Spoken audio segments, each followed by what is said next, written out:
और ये कि मस्जिदें सिर्फ अल्लाह ही के लिए ख़ास हैं, बस अल्लाह ताला के सिवा किसी और को न पुकारो।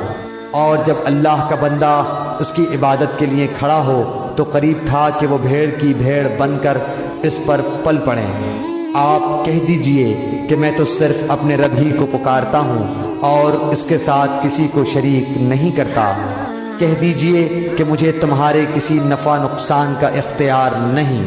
कह दीजिए कि मुझे हरगिज़ कोई अल्लाह से बचा नहीं सकता और मैं हरगिज़ उसके सिवा कोई जाए पनाह भी नहीं पा सकता। अलबत्ता मेरा काम अल्लाह की बात और इसके पैगामात लोगों को पहुंचा देना है।